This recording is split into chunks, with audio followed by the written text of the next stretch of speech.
হে মা বিপত্তারিণী, বাঁচাও আমাকে, বাঁচাও। রানী, রাজমাতা বললেন তুমি প্রসাদের থালায় মাংস লুকিয়ে রেখেছো। তুমি তো জানো এর শাস্তি মৃত্যু, সব ধরনের আমিষ দেবীর বারণ। তো কেন তুমি করলে এই অন্যায়?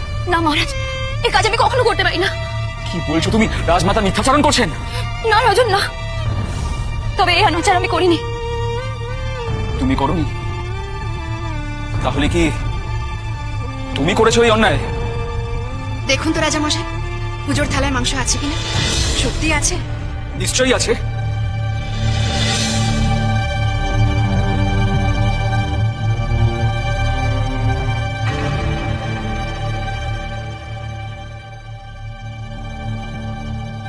এ কি?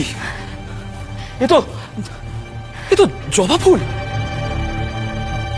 জয় মা বিপত্তারিণী, জয়। রাজন, মা বিপত্তারিণী আমাদের এই অনাচার থেকে বাঁচিয়েছেন, রক্ষা করেছেন আমাদের। মা বিপত্তারিণী, তিনি কে রানী?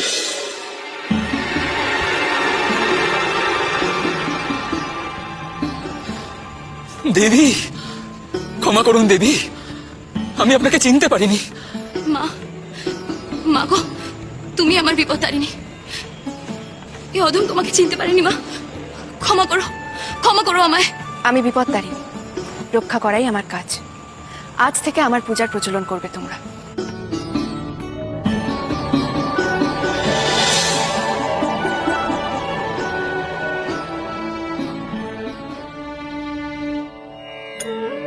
যে যেখানে বিপদে পড়বে আমাকে স্মরণ করো, এই মঙ্গলসূত্র হাতে বেঁধে নেবে,